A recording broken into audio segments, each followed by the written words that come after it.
Y a partir del mes que viene, de noviembre, la reunión va a ser a la 1:30 de la tarde en el mismo lugar, ¿vale? Si usted tiene una iglesia, si usted se congrega ya en una congregación, este anuncio no es para usted, ¿vale? Usted si quiere venir un día de visita, será bienvenido, pero nuestra intención no es sacar a nadie de ninguna iglesia, ¿vale? Nosotros no trabajamos con gente que ya tiene sus pastores, sus respectivas iglesias, pero si usted no tiene una congregación, no tiene un lugar donde congregarse y busca un sitio de sana doctrina, pues le invitamos a estar con nosotros si así lo desea, ¿de acuerdo? En Arequipa tenemos al pastor José Luis y a su esposa, y ellos han comenzado a tener reuniones ya con su familia allí en Arequipa, ¿vale? Entonces hoy por la mañana yo tenía una reunión con ellos y ya vamos a comenzar a dar la dirección de los lugares de culto en Arequipa. ¿Hay gente de Arequipa aquí en esta tarde? ¿Usted es de Arequipa? ¿Sí? Bueno, ¿y tiene iglesia allí? ¿O usted vive aquí? Bueno, ok. Entonces, después el pastor en el segundo culto va a dar la dirección, porque también vamos a comenzar a tener cultos allí, ¿de acuerdo? Entonces, los que no tengan una iglesia en Arequipa también pueden ir y congregarse. Fomenten la unidad, porque el Señor bendice la unidad de su iglesia, y si sois capaces de juntaros todos en un mismo lugar, yo voy y les predico. Pero si uno está por allí, el otro está por allá, este no se habla con el pastor, el otro no sé qué, conmigo no cuenten. Porque yo creo que ha llegado el tiempo de darle importancia a la unidad. Y a veces la gente, las ovejas, me permiten, tienen más ganas de que haya unidad que a veces el liderazgo. Y es una lástima ver cómo a veces el liderazgo, que tenía que haber sido un ejemplo a las ovejas, a veces las ovejas le dan más ejemplo al liderazgo. Porque los tiempos están cambiando y yo creo que la iglesia, los hermanos ya se han dado cuenta de que no podemos depender del liderazgo para nuestro crecimiento y para nuestro desarrollo espiritual. Tenemos que depender solamente del Señor. Yo entiendo todo eso del cariño, del amor, que le queremos mucho, yo entiendo todo eso. Pero no idolatren a los hombres, por favor. No echen a perder a la gente. A veces con tanto halago, con tanto regalo, con tanta fotografía. Gracias al Señor, en ese sentido, hasta el día de hoy, mi corazón no se ha desviado. Pero hay gente que no tiene bien su corazón delante del Señor. Entonces, tanto halago, tanta foto, tanta cosa, a veces ha echado a perder a gente buena. Se le subió el éxito a la cabeza. A mí qué éxito se me va a subir a la cabeza si yo no he triunfado en nada. El que se lleva la gloria y la honra es el Señor. Yo no he tenido ningún éxito, no hay ningún mérito personal en absoluto. Pero no todo el mundo es igual. Hay gente que piensa que los aplausos son para él. Mire, ¿usted se acuerda cuando el Señor Jesucristo entró triunfalmente en Jerusalén? Dice la gente que se quitaba los mantos y los ponía junto al camino y comenzaban a aplaudir y decían Baruch haba Beshem Adonai, bendito el que viene en nombre del Señor. Y ese burrito llegó con un orgullo a la cuadra esa noche espectacular. Le contó a todos los burritos, hoy me aplaudieron, todo el mundo me tiraba los mantos en el camino. No, querido, los aplausos no eran para ti, burrito, los aplausos eran para el que iba montado encima del burro. Así que ¿cuántos quieren ser burro? Llevar solamente al Señor, llevar solamente al Señor, y la gloria es para el que va arriba del burro y no al revés. Bendito sea el Señor. Gracias al Señor. Vamos a orar. Cierre sus ojos, por favor, si es tan amable. Y vamos a prepararnos para recibir la palabra del Señor, que es al fin y al cabo para lo que hemos venido esta tarde a este lugar. Señor, gracias por este privilegio tan maravilloso de poder estar aquí con un grupo precioso de hermanos que en muchos casos han hecho un esfuerzo tremendo, y entendemos que esta expectativa que se ha creado, tú la has hecho, Señor, no nosotros. Tú eres bueno y nos sorprendes cada día y abres puertas para que tu palabra corra y tu reino se extienda por toda la faz de la tierra, Señor. Y pedimos que en esta tarde todo lo que hablemos de tu santa y poderosa palabra sea de tu agrado primeramente, pero que también nuestros oídos estén abiertos y atentos a tu voz. Gracias, Padre Santo. En el nombre de Jesús pedimos todo. Amén. Volvemos una vez más al último libro de la Biblia, el libro del Apocalipsis, un libro que muchos hermanos le temen, muchos hermanos dicen que no lo leen porque no lo entienden. Sin embargo, yo creo que como nunca antes tenemos que hablar de este extraordinario libro, escrito por el apóstol Juan, el discípulo amado del Señor Jesús, el hombre que tuvo el privilegio de tener a María hasta el último momento de su vida en la ciudad de Éfeso, donde cuenta la historia que murieron. Y este hombre tuvo el privilegio de conocer muy, muy de cerca al Señor. Fue el único discípulo que se atrevió a estar al pie de la cruz, mientras los demás habían huido. ¿Dónde estaba Pedro esa noche? Y Bartolomé, y Felipe, y Mateo. Pero sin embargo él estuvo allí, al pie de la cruz, hasta el último momento, ¿verdad? Y cuando él es muy anciano, casi ya rozando probablemente los 100 años de edad, él recibe una revelación de Jesucristo. Estando en la isla de Patmos, él no perdió su comunión con el Señor. Y él recibe visiones, revelaciones de cosas futuras que él no vería, pero sí las veríamos muchos de nosotros que vivimos hoy en día. Y el Señor le dijo: escribe todo lo que has visto, todo lo que sucederá, y envíalo a las 7 iglesias. Y es curioso que hay iglesias que se mencionan ahí por primera vez en la Biblia. Si no se hubiera escrito el libro del Apocalipsis, no sabríamos que había una iglesia en la ciudad de la Odisea, o una iglesia en Esmirna, o una iglesia en Pérgamo, porque son iglesias a las cuales Pablo no les escribe cartas, ¿verdad? Conocemos la iglesia de Corinto, la iglesia de los tesalonicenses, la iglesia de los colosenses, pero ahí se mencionan a 7 iglesias, cada una de ellas diferentes. Las iglesias son como los hijos. Usted puede tener 2, 3, 4, 5, todos los hijos que quiera o que pueda, y ninguno es igual. Hijos del mismo padre, de la misma madre, pero todos son diferentes el uno del otro, con sus bendiciones, con sus ventajas y también con sus defectos, como todos en la vida, ¿verdad? Alguien ha dicho que esas iglesias recibieron ese mensaje porque en cierto sentido son iglesias representativas del desarrollo del cristianismo a lo largo de la historia.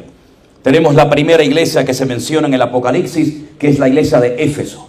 La iglesia de Éfeso fue una iglesia muy grande, muy poderosa, que nació de una manera muy particular. La Biblia dice que el apóstol Pablo sintió en su corazón ir a esa ciudad cosmopolita, una ciudad enorme, gigantesca, plagada de templos, sobre todo el templo de la diosa Diana o Afrodita, como también le llamaban los romanos. Y la palabra de Dios nos enseña que se encontró con 12 hermanos, 12 creyentes, a los cuales les hace una pregunta muy interesante. Les dice: ¿ustedes cuándo recibieron el Espíritu Santo? Y la respuesta fue aún más sorprendente: nunca hemos oído hablar del Espíritu Santo, no sabemos de qué nos estás hablando. El apóstol Pablo a continuación les dice: ¿y entonces ustedes en qué fuisteis bautizados? Dice: nosotros somos discípulos de Juan el Bautista. Él fue el que nos bautizó a nosotros. Y están hablando de algo que había ocurrido hace aproximadamente unos 25, 30 años atrás. Ya Juan el Bautista había sido decapitado por el rey Herodes. Y entonces con ese grupo de hermanos que ni siquiera sabían nada del Espíritu Santo, dice que los vuelve a bautizar y empieza un mover espectacular en esa ciudad, hasta el punto que creció tanto la iglesia y tanta gente se convertía que llegaron a temer que el gran templo de la diosa Diana o Artemisa tuvieran que cerrarlo. Además había la particularidad en la ciudad de Éfeso que dice que mucha gente que había practicado la magia, la brujería, dice que vendían y quemaban pues todo lo que habían utilizado, y así la iglesia creció de una forma tremendamente poderosa. En esa ciudad apedrearon a Pablo, ¿saben? La Biblia dice que lo dieron por muerto y lo echaron fuera de la ciudad, pero cuando lo rodearon los hermanos, parece ser que el Señor como que lo resucitó.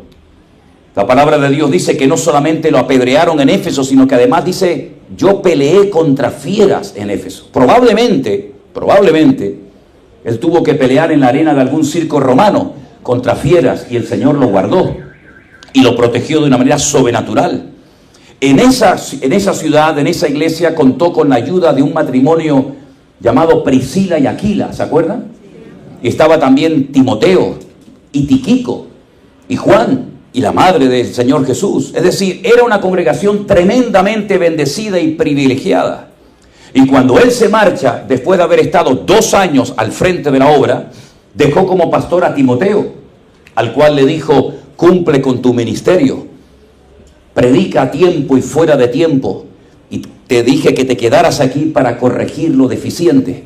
Pero el día de la despedida, si no recuerdo mal, en Hechos capítulo 19, cuando él se despide de la iglesia, dice algo tremendo. Dijo lo siguiente: yo sé que después de mi partida se levantarán de entre vosotros lobos rapaces que no perdonarán al rebaño. ¿Cómo es posible que Pablo dijera eso a los ancianos, a los líderes de la obra? que se iban a levantar no solamente en contra del liderazgo, sino en contra de la sana doctrina, y tratarían de despedazar a la iglesia. Bueno, pues a esa iglesia Pablo, desde la cárcel en Roma, les escribe una carta, que la tenemos en la Biblia, la carta del apóstol Pablo a los Efesios, que es una auténtica maravilla. Pero no solamente eso, sino que además tenemos el último mensaje que la iglesia recibió, que lo tenemos en el libro del Apocalipsis, y vamos a leerlo. En el capítulo 2, el Señor le dice a la iglesia de Éfeso lo siguiente, versículo 1, escríbele al ángel de la iglesia en Éfeso, el que tiene las 7 estrellas en su diestra, el que anda en medio de los 7 candeleros de oro, dice esto, tomen nota, yo conozco tus obras y tu arduo trabajo y paciencia, y que no puedes soportar a los malos, y has probado a los que se dicen ser apóstoles y no lo son, y los has hallado mentirosos, y has sufrido y has tenido paciencia y has trabajado arduamente por amor de mi nombre y no has desmayado. Una maravilla, ¿no? Una preciosidad de iglesia. Pero un momento, pero dice la palabra de Dios en el verso 4, pero tengo contra ti que has dejado tu primer amor. Recuerda por tanto de dónde has caído y arrepiéntete y haz las primeras obras, pues si no, vendré pronto a ti y quitaré tu candelero de tu lugar si no te hubieres arrepentido. Pero tienes esto, que aborreces las obras de los nicolaitas, las cuales yo también aborrezco. El que tiene oído, oiga lo que el Espíritu dice a la iglesia. Y al que venciere, le daré de comer del árbol de la vida, el cual está en medio del paraíso de Dios. ¿Cuántos dicen amén? Este es el último mensaje, la última oportunidad que recibió la iglesia para cambiar. Hay oportunidades que se presentarán de una forma repetitiva en nuestras vidas, en los matrimonios, en los ministerios, en las congregaciones. Pero hay otro tipo de oportunidades que probablemente vengan una sola vez en la vida. Procura aprovecharla. No sea que sea demasiado tarde cuando usted quiera hacer lo que el Señor le dijo hace mucho tiempo que tenía que hacer o dejar de hacer. La iglesia de Éfeso fue una iglesia, si me permite, mimada. Una iglesia que contó con la crema, los mejores ministerios de la época, allí estuvieron. Pero no valoraron. Por lo menos un tiempo lo hicieron bien, pero después terminaron torciéndose. Y estos son mensajes de advertencia a nosotros los cristianos de esta época. Que podemos empezar con muchas ganas, con mucha expectativa, con mucha ilusión, con muchos deseos. Pero si no avivamos el fuego del don de Dios que está en nosotros, ese fuego termina convirtiéndose simplemente en cenizas o en humo. Porque nadie está vacunado en contra de la pereza, en contra de la negligencia, en contra del pecado, en contra de cualquier otro defecto de la vida cristiana. La iglesia de Éfeso tuvo, hermanos, oportunidades preciosas para servir al Señor. Tenían características extraordinarias. El Señor las reconoce por su arduo trabajo y paciencia, por su perseverancia, por su constancia en el Evangelio. Después hay una cosa muy interesante que la iglesia de Éfeso tenía, y el Señor la reconoce. Dice, y habéis probado a los que se dicen ser apóstoles, y no lo son, y los habéis hallado mentirosos. ¿Y cómo los probaban? ¿Qué hacían para saber si este hombre que dice que es un apóstol es verdaderamente un apóstol o es un mentiroso? Durante siglos la iglesia no tuvo una Biblia completa como usted tiene una Biblia completa en su mano. Algunos piensan que todos los cristianos de todas las épocas tenían Génesis, Éxodo, los Salmos, los Proverbios, los Evangelios, las cartas de Pablo. No, para nada. Por ejemplo, si nosotros hubiéramos vivido en el primer siglo de la era cristiana y hubiéramos sido miembros de la iglesia de Corinto, solamente tendríamos 2 cartas. La carta del apóstol Pablo a los Corintios, la primera y la segunda. Pero si yo no era miembro de la iglesia de la ciudad de Éfeso, yo no tendría la carta de ellos, ni ellos tendrían las nuestras. En otras palabras, durante siglos los hermanos dependían única y exclusivamente o de la tradición oral, lo que habían oído por tradición oral, lo que se había pasado de boca en boca, o alguna carta que tal vez Pablo o Juan o Santiago o Pedro les escribiera, nada más que eso. Pero tenían algo que se llamaba en griego didaqué. y la didaqué eran las instrucciones de régimen interno. Es decir, la iglesia a veces tomaba acuerdos, tomaba decisiones, y todo eso se anotaba, se escribía en algo que se llamaba didaqué. Era como un libro, como un manual que ayudaba a los ministros, a los pastores de la época, a saber cómo tenían que actuar en casos de inmoralidad, en casos de falsa doctrina, etcétera, etcétera. Porque repito, y que quede claro, no tuvieron durante siglos nuestros hermanos toda la Biblia, todo el consejo de Dios, sino fue poco a poco escribiéndose una carta, un evangelio, etcétera, etcétera. Y en la didaqué decía que cuando venía una visita a la congregación y decía que era, por ejemplo, un apóstol, es decir, un ministerio itinerante, y pedía dinero a la iglesia, automáticamente tenían que descartarlo porque era un falso ministro del evangelio. Es interesante notar, ¿no? ¿Cuántos de los que se llaman apóstoles hoy en día tendrían que ser expulsados de la iglesia inmediatamente? Porque lo único que quieren es visitar iglesias, dormir en hoteles de 5 estrellas, con una lista de demandas y de peticiones extraordinarias, que aunque dicen que el Señor les ha puesto en el corazón venir a Perú, a España, a Colombia, a México, a Argentina, lo que sea, si no cumplen con todo lo que ellos piden, pues no se mueven a ninguna parte. ¿Y cuántos se han llamado apóstoles y no lo son? Lamentablemente, por falta de conocimiento mi pueblo perece, dice la palabra de Dios. Y por falta de conocimiento se han metido en las congregaciones a veces falsos profetas, creando falsas expectativas, y falsos maestros y falsos apóstoles, y les hemos recibido con los brazos abiertos, y han dejado las arcas vacías de la iglesia, y luego tiene que venir el pobre pastor a arreglar lo que este señor la semana pasada dijo, que fue un auténtico disparate. Por eso vivimos en unos tiempos en los que tenemos que abrir los ojos de par en par y nuestro corazón y hacer caso a lo que dijo el Señor. Mirad que nadie os engañe, porque vendrán falsos ungidos. Y ya lo dijo el apóstol Pablo a la iglesia de Éfeso: cuando yo me vaya, algunos que están ahí como mosquitas muertas, poniendo cara muy buena y muy santurrona, se van a levantar y no van a perdonar el rebaño del Señor. Ya os lo digo de antemano. Porque dijo Pablo a Timoteo, de pastor a pastor, el Espíritu dice claramente que en los postreros días algunos apostatarán de la fe, escuchando a espíritus engañadores y a doctrinas de demonios. Y si eso lo dijo Pablo hace 2000 años, imagínense 2000 años después de haber escrito esa hermosa carta. Vivimos en tiempos difíciles, en tiempos peligrosos, donde han proliferado métodos, sistemas y falsas doctrinas de una forma terrible en las congregaciones. Cuando el Señor le escribió una carta a la iglesia de Éfeso, mandó una carta a los hermanos de Éfeso. Si el Señor tuviera que mandar una iglesia a los creyentes de Lima, ¿a qué iglesia se la mandaría?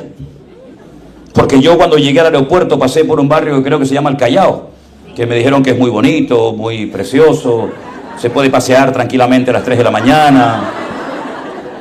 Bueno, está bien. Y vi una iglesia por aquí, una iglesia por allá, la grande, la chica. ¿A qué iglesia le escribiría el Señor una carta como representantes del Evangelio en Lima? Si hay una falta de unidad, ¿verdad? Y hay como reinos, ¿no? Este es mi reino, este es mi territorio, quítate para allá, que yo llegué primero, etcétera, etcétera, ¿no? Hemos tenido casos terribles, por ejemplo, en Las Vegas, en el estado de Nevada, en Estados Unidos. En uno de las reuniones que hicimos especiales, llegó una familia de otra iglesia, de visita simplemente. Ellos tenían su congregación, eran miembros de una iglesia por más de 20 años. El hermano era muy activo en su respectiva congregación y se hizo algunas fotos en el culto. Incluso yo salí, no sé por qué tengo que salir en muchas fotos, pero yo salí en una de ellas y el pastor de su congregación la vio y lo pusieron en disciplina 1 año. Le prohibió a la iglesia que le hablara al hermano. Nadie se podía acercar a saludarlo. El hermano con sus hijos, con su esposa, después de 1 año, el pobrecito pidió marcharse de la congregación porque había cometido el gravísimo delito de haber ido a un culto a escuchar la palabra de Dios. Esa es la cruda realidad de nuestros tiempos hoy en día, donde hay gente que recibe prohibiciones y le dice: usted no tiene que escuchar a nadie más que solamente a mí. Y eso ya lo hacían los curas en España cuando te crucificaban o te quemaban en la hoguera, porque a lo mejor habías leído un escrito prohibido, según ellos no se podía leer. Hermanos queridos, no hipoteque su libertad nunca, ni la pierda por nada ni por nadie. Usted es libre para ir a donde quiera, para escuchar a quien quiera. Yo no soy el dueño de la vida de nadie.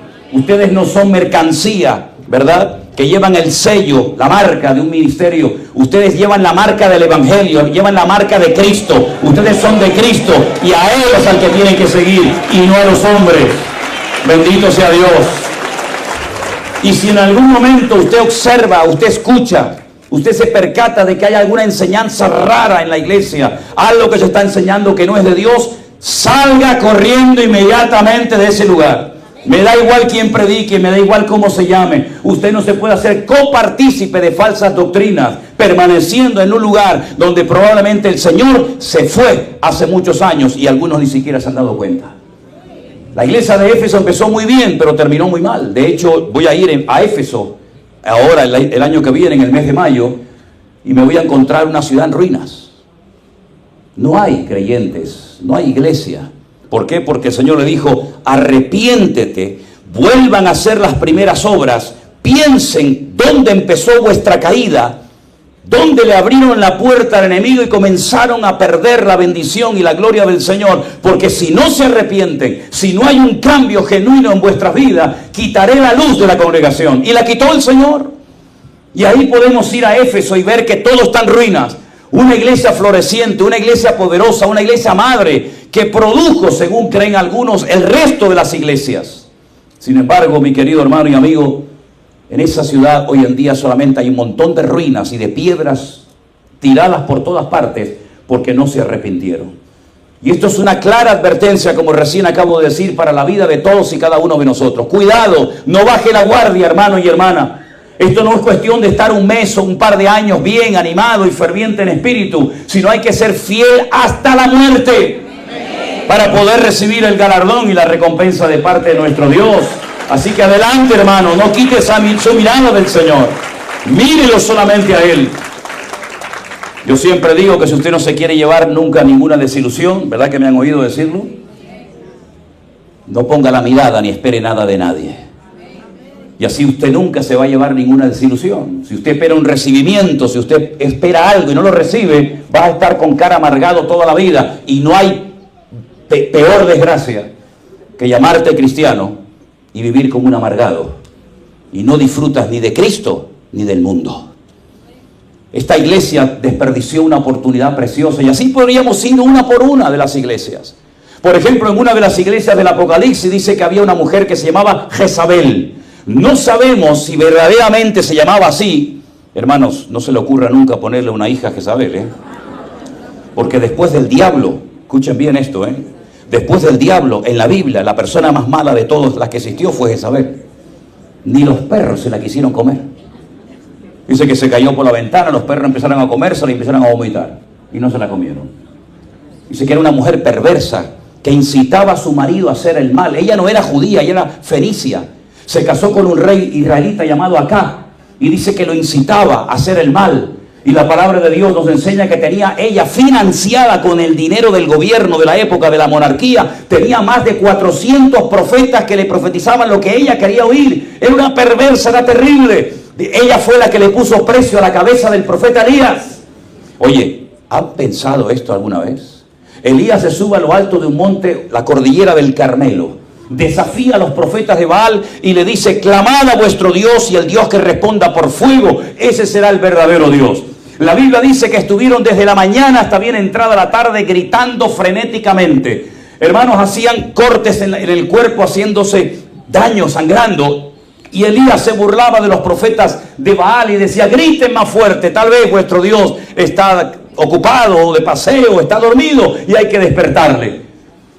Cuando llegó el momento del profeta Elías, Primera de Reyes capítulo 18, la Biblia dice que el Señor le respaldó mandando fuego del cielo y se animó de tal manera que degolló a los 400 profetas de Baal y no tuvo ningún temor de enfrentarse él solo a 400 hombres. Pero ese día la reina Jezabel oyó la noticia y le puso precio a la cabeza de Elías. Y una mujer puso a correr al profeta Elías. Es que hay mujeres que son un peligro, Hay mujeres que mejor sal corriendo antes de que te roben el alma, Lo que Goliat no hizo, lo que los osos y leones no hicieron, lo hizo la vecina de enfrente. Que el Señor nos guarde de las malas mujeres. Y que no nos roben el alma. Porque he visto a muchos caer del lugar donde Dios los tenía. Por recibir halagos de una Jezabel.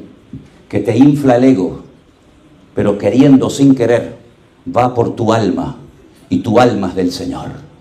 Y si ganas el mundo entero pero pierdes tu alma, has perdido toda tu vida aquí y en la otra vida, la vida eterna. Había una mujer que la llamaban Jezabel, que ella decía que era profeta, y dice que le enseñaba a los siervos de Dios a cometer actos de fornicación. Pero ¿cómo se puede tener cursos discipulados de fornicación? Hermanos, no se pierdan en la reunión del próximo martes. Vamos a enseñarles a fornicar. ¿Cómo puede ser eso? Ella le enseñaba a los siervos de Dios a cometer actos inmorales. Y el pastor de la iglesia lo permitía y lo consentía. Tal vez también él asistía a los cursos de fornicación, vete tú a saber. Y la Biblia dice, y le he dado tiempo para que se arrepienta, pero si no se arrepiente, la voy a poner en cama y a todos los que se han acostado y tenido relaciones con ellas. Porque hay algo que tenemos que entender y la Biblia es muy clara en esto. El ser humano tiene la capacidad de transmitir su genética a la siguiente generación. Nuestros hijos genéticamente llevan nuestra identidad. Pero ¿y espiritualmente? También transmitimos nuestro espíritu, queridos hermanos. Y les voy a poner varios ejemplos bíblicos para que lo veáis. La Biblia dice que cuando Jetro, un hombre que recibe 5 nombres diferentes en la Biblia, es curioso eso, ¿verdad? Jetro, el suegro de Moisés, visita a Moisés, se da cuenta de que está muy cargado, muy saturado, él tiene que pastorear a más de 2 millones de personas del pueblo de Israel, y entonces le da un consejo, un sabio consejo, y le dice, mira, delega, nombra personas para que te ayuden a repartir la carga, tú no puedes estar desde por la mañana hasta por la noche atendiendo al pueblo, siempre te van a quedar más por ser atendidos que por haberlos ministrado. Y Moisés hace caso y dice que se va al tabernáculo de reunión y Dios tomó del espíritu de Moisés y se lo transmitió a sus 70 colaboradores.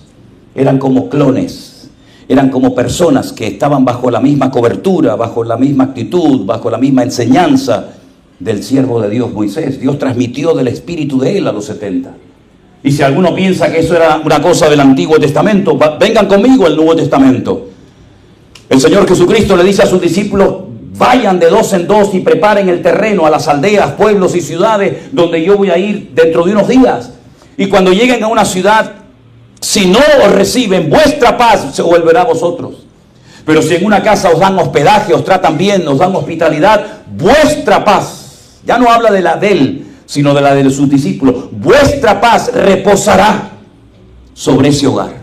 Transmitimos nuestra genética y también transmitimos nuestra parte espiritual. Y Jezabel estaba transmitiendo su desorden a la iglesia, porque la iglesia le había consentido, le había permitido dar falsas enseñanzas y profecías en la iglesia. ¿Y cuántas personas han vendido todo? ¿Cuántas personas han tomado decisiones totalmente en la carne, sin consultar previamente con el Señor? Porque un día vino a la iglesia un profeta o una profetisa y te dijo, vende todo y váyase a la India a servir al Señor. Y la gente, en vez de esperar en el Señor, se dejan guiar por falsas profecías que crean una falsa expectativa en la vida del creyente, y después vienen las desilusiones, las heridas, los desencuentros, etcétera, etcétera. Como a alguien se le ocurre acercarse a su vida, a decirle algo, primeramente dígale, yo tengo al Espíritu Santo de Dios en mi vida. Si Dios tiene que decirme algo a mí, primero me lo dirá a mí y después me lo confirmará tal vez a través de alguien. Pero no deje que nadie dirija su vida. El que dirige su vida es el Señor. El Espíritu de Dios guía a la verdad a sus hijos y a su pueblo. No preste atención a palabras de hombres sin primeramente consultar con la palabra del Señor. Había un joven cuando yo me convertí en la iglesia que estaba locamente enamorado de una chica de la iglesia. La chica no le hacía ni caso. Y entonces, como ya no se le ocurría otra cosa, le regalaba bombones, le regalaba flores, le regalaba caramelo. Pues se le acercó un día a la chica, este cabezón, y le dice a la muchacha, el Señor te dice que te tienes que casar conmigo. Y la chica, que era 1000 veces más espiritual que este, le dice, Pues a mí el Señor no me ha dicho nada. Sí, a mí también me han dado profecías y me han dicho esto y aquello. Recuerdo que una vez se me acercó una hermana, una buena mujer, pero a veces las buenas intenciones no son suficientes. Cuando mi mujer estaba embarazada de Priscila, mi hija mayor, le dice: ay, hermana, qué bendición que estás embarazada, vas a ser madre por primera vez. Dice: yo veo a un niño moreno. Y yo me miraba, yo fui rubio toda mi vida y decía: ¿cómo va a tener un niño yo moreno? Yo miraba a los vecinos a ver cómo era, ¿no? Yo: ¿qué niño moreno? Y tuve una hija rubia. ¿Cómo que un niño moreno? Pero claro, cualquiera hubiera dicho: ay, el Señor se equivocó. No, el Señor no se equivocó. Nunca olvidaré una experiencia que tuve casi recién convertido, cuando un hermano de mi iglesia, su niño recién nacido enfermó y estaba ya a punto de morir. Y el pastor dijo: por favor, hermanos, reúnanse en las casas y hagan oración por el niñito de nuestro hermano para que Dios intervenga. Y nunca me olvidaré, yo ya digo, era recién convertido, una hermana, la anfitriona de la casa, dijo: hermanos, el Señor me ha mostrado que el niño se va a sanar y que va a ser un grandísimo siervo de Dios. Al día siguiente el pastor da la noticia de que el niño murió. Todas esas vivencias yo las he tenido en mi vida. Todas esas vivencias. Por eso, hermanos queridos, seamos prudentes. Seamos maduros. Y no nos dejemos engañar por buenas intenciones o por buenas palabras. Pero la palabra que yo necesito es oír la palabra de mi Dios. Y el Señor, si me quiere decir algo, primeramente me lo dirá a mí. Y después, tal vez, si quiere, me lo confirmará por otra persona. Pero no ponga primeramente a otras personas, otras formas, antes que su comunión y su relación con el Señor. ¿Cuántos dicen amén? Dice que además le enseñaba a los siervos de Dios a comer cosas sacrificadas a los ídolos. ¿Esto qué es? En aquella época, al principio, la iglesia crecía con una gran multitud de judíos que se hacían seguidores del Mesías, digamos cristianos, para que nos entendamos. Pero llegó un momento en el que se convertían más gentiles que judíos y comenzó el choque cultural en la iglesia. ¿Por qué? Porque las costumbres de los gentiles eran completamente diferentes a las costumbres de los judíos. Estos comían con las manos sucias, los otros comían con las manos muy bien lavadas, unos no comían un tipo de carne, los otros comían todo lo que le ponían por delante, y comenzaron los problemas dentro del seno de las congregaciones. Y esto llegó a oídos del liderazgo de Santiago, de Pedro, de Pablo, etc. Y decidieron hacer un concilio en Jerusalén. El primer concilio, la primera reunión mundial de liderazgo para la iglesia cristiana. Hechos capítulo 5, relata lo que pasó y lo que dijeron allí.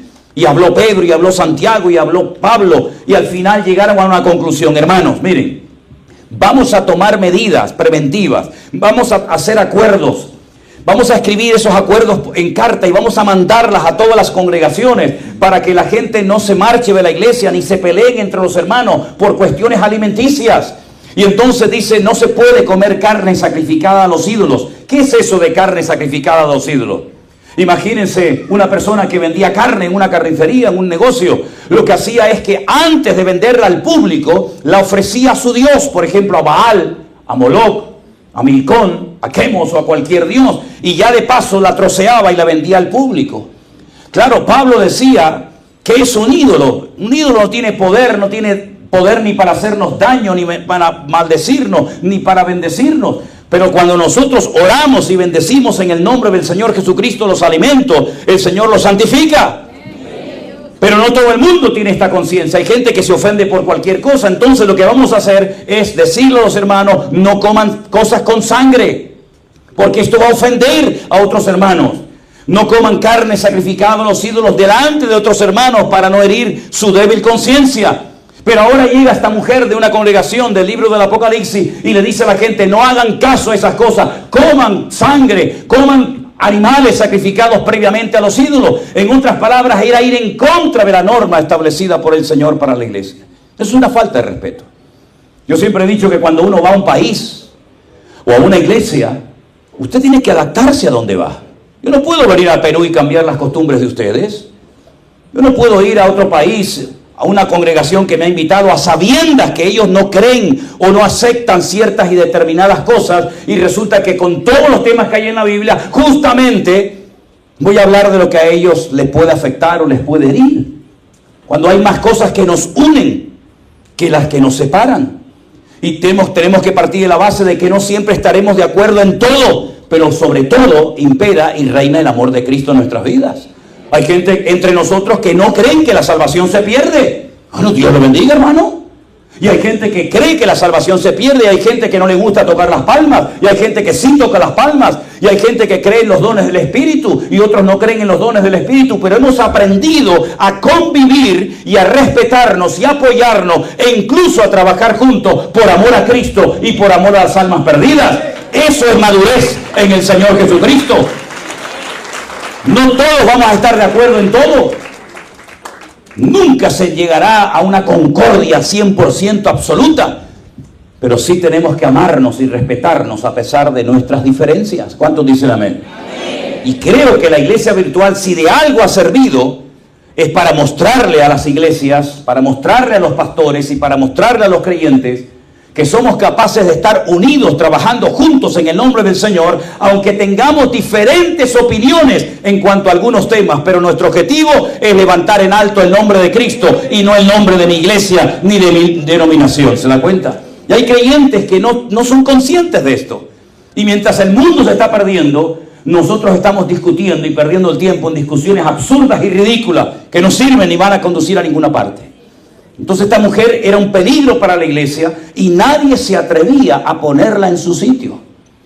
Me acuerdo que un día fui a predicar a una iglesia y delante de mí había una señora que en medio después de la alabanza, entre canción y canción, dice: así dice el Señor, pueblo mío. Claro, cuando una persona dice así dice el Señor, todo el mundo firme, ¿no? Y dice: ustedes, los pentecostales, son mis favoritos. Yo los quiero a ustedes por encima de cualquier otros. Y yo, de verdad que en la carne sentí ganas de hacerle... Le iba a dar así, no sé cómo lo llaman aquí así. ¿Cómo? Cocacho. En España hay un capón. Le iba a dar un capón, un cocacho. En el nombre del Señor te doy un cocacho. Pero me retuve, porque estaba con Elena, si no se lo hubiera dado. Y yo decía, el pastor en cualquier momento va a decir: hermana, por favor, hermana, por favor, hermana, por favor. Dios no hace acepción de personas. La palabra pentecostales ni aparece en la Biblia. Bueno, bautista sí aparece, ¿verdad? Pero le cortaron la cabeza, así que cuidado, ¿eh? El pastor no dijo nada. Entonces, claro, imagínense en una iglesia pentecostal como era esa en aquel momento, que esta hermana diga que Dios ama a los pentecostales por encima de cualquier... La gente se volvió loca, empezó a aplaudir. La gente contentísima. Yo dije: pero ¿cómo es posible que por no perder el diezmo y la ofrenda de esta hermana, además era una familia grande, se le consienta decir estas barbaridades en vez de ponerla en su sitio y ponerla en orden? Es que se puede ofender. Claro, también se le ofendía a la gente a Jesús, ¿no se acuerdan? Los discípulos le dijeron: maestro, tu palabra hoy ha sido dura, directa, clara. Y la gente se ha ido ofendida. El Señor podía haberle dicho: ay, perdonen, llámelos y díganle que vengan, que les voy a pedir disculpas a todos. No. Él dijo: si ustedes también quieren marchar y aprovechar la oportunidad, aprovechen y váyanse ahora, queridos. Pero esto es lo que hay. Al que le guste bien y al que no también. En mi época, cuando yo iba al mediodía a comer a casa y no me gustaba la comida, mi padre le decía a mi madre, yo sé que hoy en día esto suena japonés, suena chino, ¿no? Le decía a mi madre: guarda las lentejas, pónselas a la noche otra vez. Y a la noche: mamá, ¿qué hay de comer? Toma. ¿Otra vez lentejas? Sí, hay lentejas. ¿O las quieres o las dejas? No, no me gustan. Mi padre decía: guárdalas en la nevera, se las das mañana.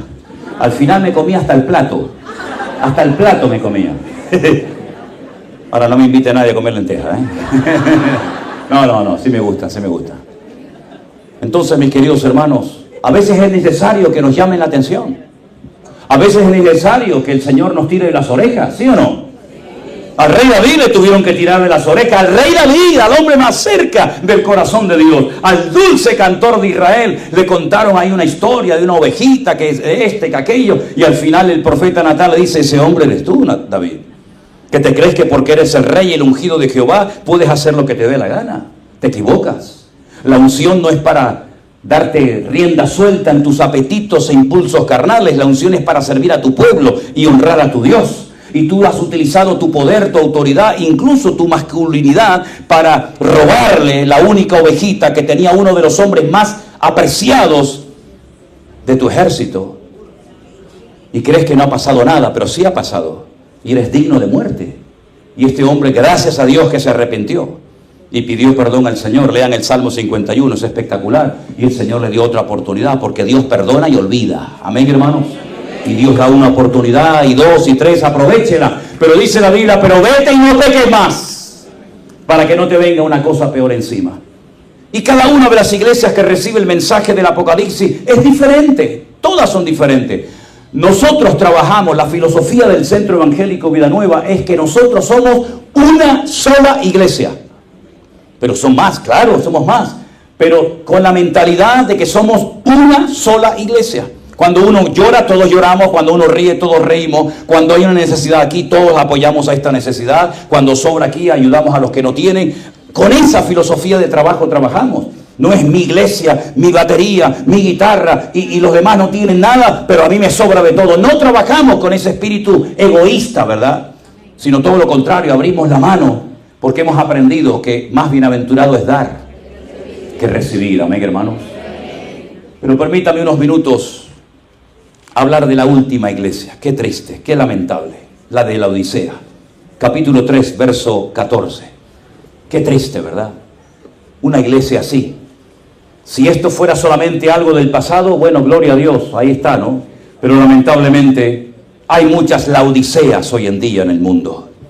Probablemente aquí en Perú también. Escríbele al ángel de la iglesia en Laodicea. He aquí el amén, el testigo fiel y verdadero, el principio de la creación de Dios, dice esto. Yo conozco tus obras. Siempre el Señor conoce nuestras obras, siempre las ve, nunca pasan desapercibidas. Pero en este caso le dice el Señor, no eres ni frío ni caliente. Ojalá fuese frío o caliente. Esta traducción no me gusta mucho de ojalá, porque ojalá viene del árabe, si Alá quiere. Ojalá es si Alá quiere. Nosotros decimos si Dios quiere, ¿verdad? Pero ya se ha popularizado el dicho de, bueno, ojalá te vaya bien, ojalá, pero no digan nunca eso porque no es correcto. Pero bueno, pero por cuanto eres tibio y no eres frío ni caliente, te vomitaré de mi boca. Dios nunca le había dicho eso a nadie. Te vomitaré de mi boca, nunca. Es la primera vez que encontramos esta expresión dura y fuerte en la Biblia. Porque tú dices, yo soy rico, me he enriquecido, de ninguna cosa tengo necesidad, y no sabes que tú eres un desventurado, miserable, pobre, ciego y desnudo. Por tanto, yo te aconsejo que de mí compres oro refinado en fuego, para que seas rico, y vestiduras blancas para vestirte, y que no se descubra la vergüenza de tu desnudez, y unge tus ojos con colirio, para que puedas ver. Qué bonito este versículo 19, hermanos. Yo reprendo y castigo a todos los que amo. Así que si Dios te reprende, te disciplina y te trata es porque te ama. Pero tú tienes que ser celoso y arrepentirte. Porque aquí yo estoy a la puerta y llamo. Si alguno oye mi voz y abre la puerta, entraré a él, cenaré con él y él conmigo. Y al que venciere le daré que se siente conmigo en mi trono, así como yo he vencido y me he sentado con mi Padre en su trono. Y el que tiene oídos para oír, oiga lo que el Espíritu dice a la iglesia. Sabemos que oír, lishmoa, es igual que obedecer. El que tiene oídos para oír, obedezca lo que el Espíritu Santo dice a la iglesia. Siempre el Señor hablará a nuestras vidas. El problema no está si habla, el problema está si oímos. Y si oímos, que respondamos adecuadamente al llamado del Señor. Miren, esta es una situación muy triste, hermanos. Porque era una iglesia, según ellos creían, rica. Era una iglesia poderosa. Pero una iglesia que había perdido lo más bonito y lo más importante que puede tener una iglesia. ¿Y qué es? La presencia de Dios. Sin la presencia de Dios no tenemos nada. Podemos tener templos maravillosos. Yo he estado en templos, hermanos, que seguramente, calculando así por encima, allí dentro hay millones de dólares, millones. Pero son témpanos de hielo. Y he estado en iglesias tan sencillas y tan humildes que se caían a pedazos los techos, por ejemplo, en África, en Kenia, cuando estuvimos, y en otras partes del mundo. Cuando estuve con los indios guaraníes, viviendo con ellos en el Amazonas.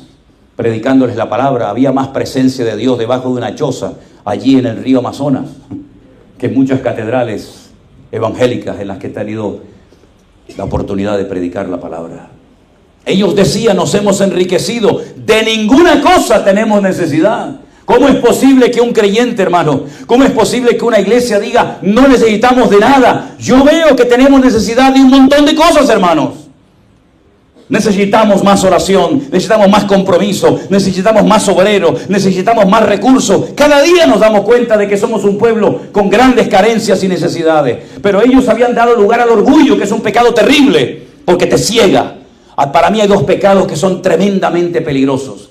Uno es la desobediencia, que te lleva a la locura, y otro es, hermanos queridos, el orgullo. Y esta gente cayó en ambos, en el orgullo y en la desobediencia. Y dice el Señor, porque estas palabras que hemos leído, he aquí yo estoy a la puerta y llamo, no se las dice el Señor a un inconverso, se las dice a una iglesia. ¿Y cómo es posible que una iglesia, pastoreada por Pablo o por quien fuera, perdiera la presencia del Señor y no se dieron cuenta? ¿Cómo es posible que se pueda perder la presencia del Señor y no darte cuenta? ¿Conocen la historia de Sansón? ¿La conocen? ¿La habéis leído? Sansón jugueteó tanto con el pecado que se acostumbró a pecar hoy y arrepentirse mañana. Como él veía que de vez en cuando el Señor lo usaba de una manera poderosa, no le dio importancia a la vida de santidad y pecaba con Dalila y con cuantas se les pusiera por delante. Pero sin embargo él notaba que cuando llegaba el momento de enfrentarse a los filisteos, él tenía una fuerza descomunal y el Espíritu de Jehová venía sobre él y lo usaba. Y durante un tiempo vivió esa doble vida. Hoy peco, mañana Dios me bendice y me usa. Hoy vuelvo a pecar y mañana Dios me usa. Pero llegó un momento en el que Dios dijo: basta. Y no hay peor tragedia para un ministerio ni para una iglesia que Dios diga: hasta aquí llegaste, amigo. Serás David, serás Sansón, serás un pastor, serás lo que tú quieras, pero con mi santidad y con mi palabra y con mi espíritu no se juega. Y dice que el Señor se fue de la vida, se retiró el espíritu de Jehová de Sansón y él no se dio cuenta de ello. Es terrible porque no tenía sensibilidad. Y cuando uno pierde la sensibilidad, pierde el respeto y el temor de Dios.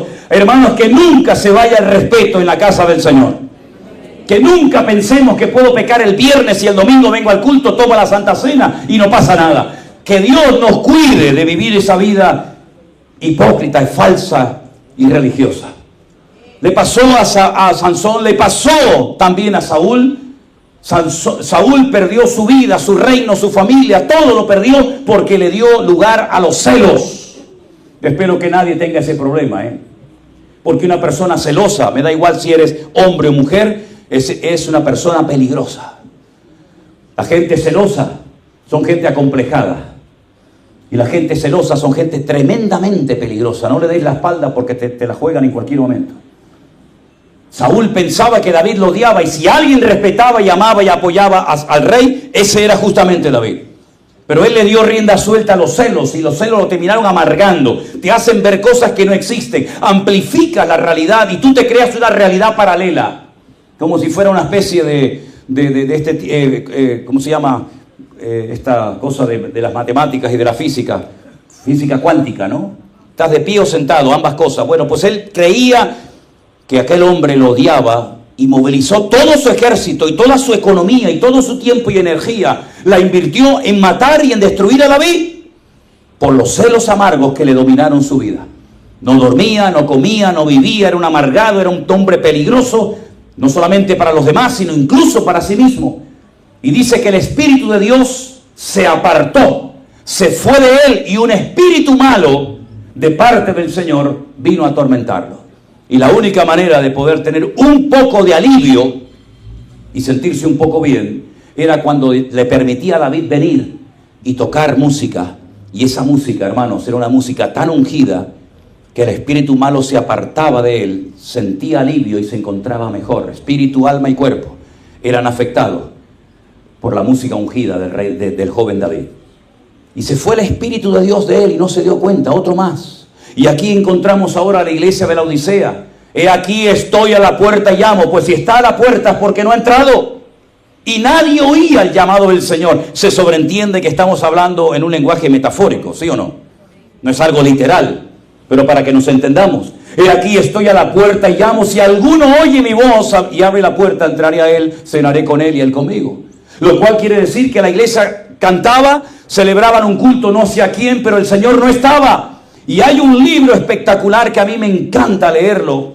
Es el libro del Shir Hashirim, o el libro del Cantar de los Cantares, donde dice la Biblia que habían dos enamorados que se describían perfectamente el uno al otro, pero sin embargo dice la Biblia que una noche la joven, la amada, la tsunamita, estaba durmiendo en la cama y recién se había lavado los pies y estaba acostada, y a medianoche viene su amado y toca la puerta y ella oye la voz, como Apocalipsis 13, aquí estoy a la puerta y llamo. Ella le oyó y él le dice, aquí estoy, amado mía, vengo a visitarte, quiero estar contigo.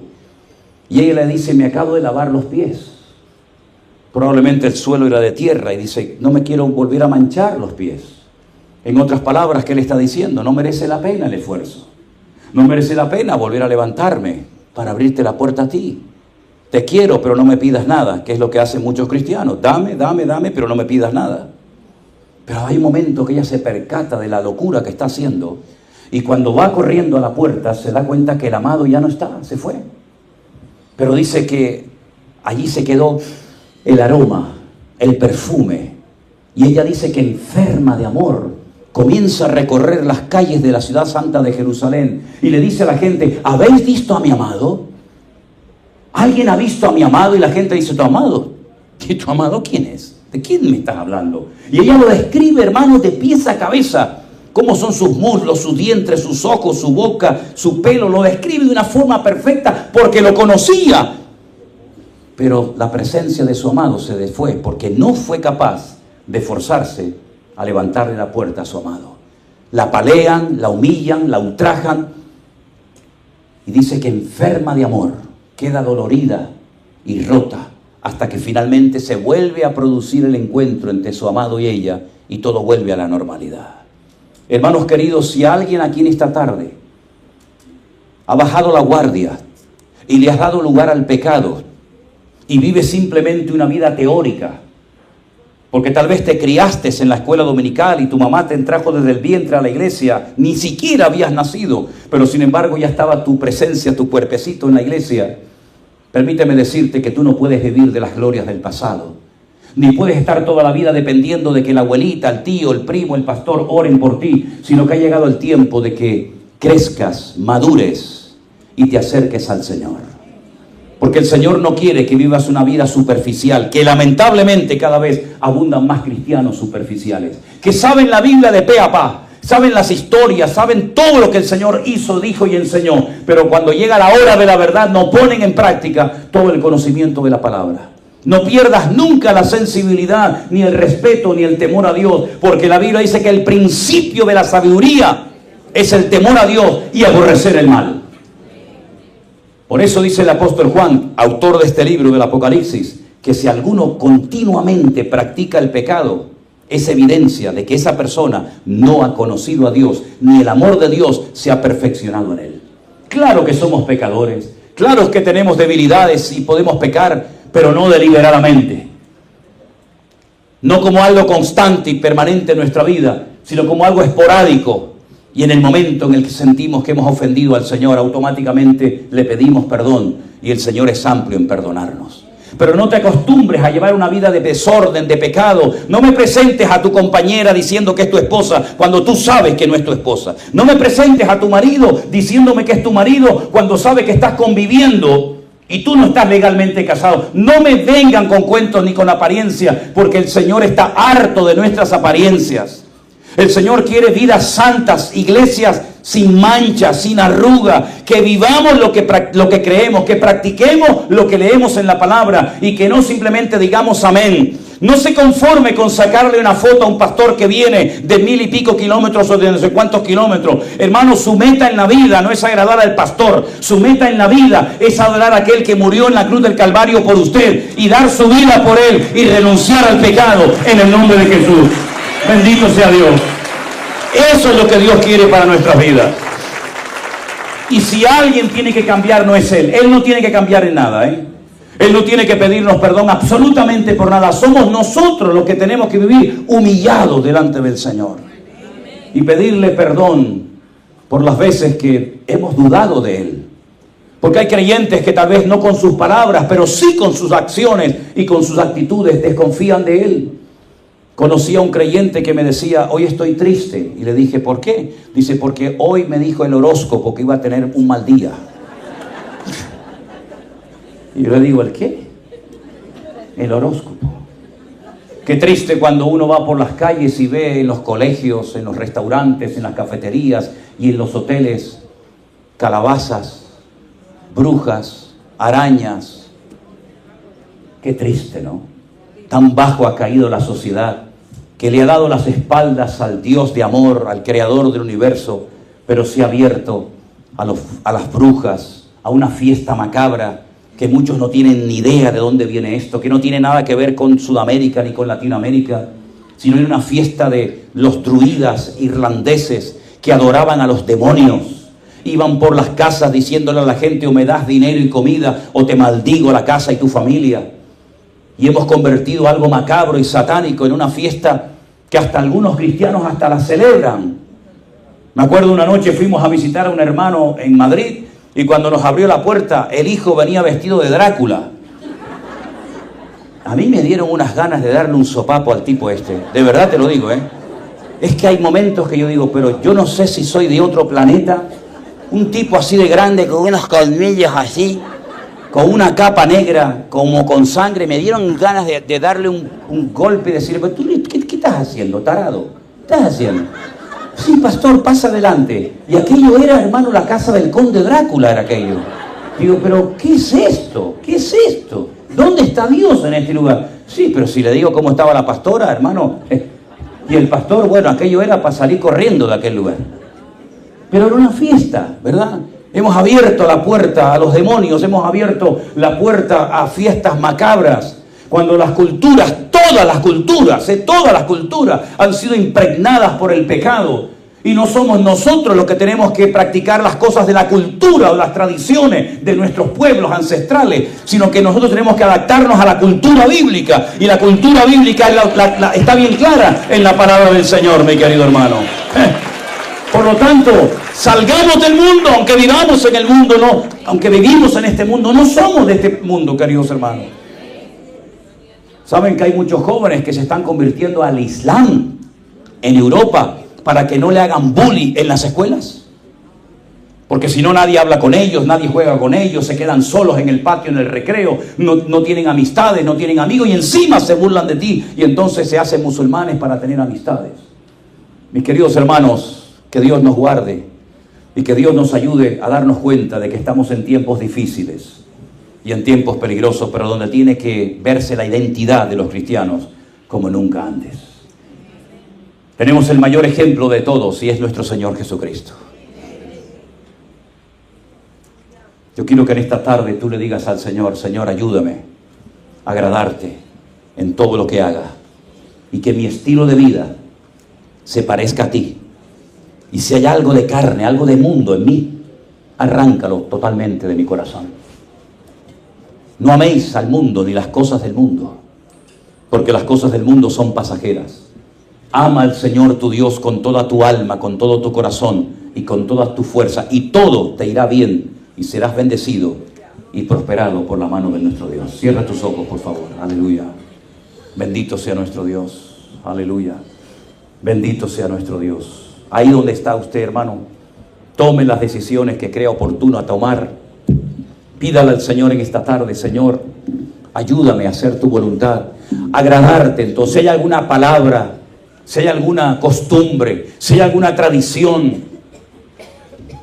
que usted tiene en su vida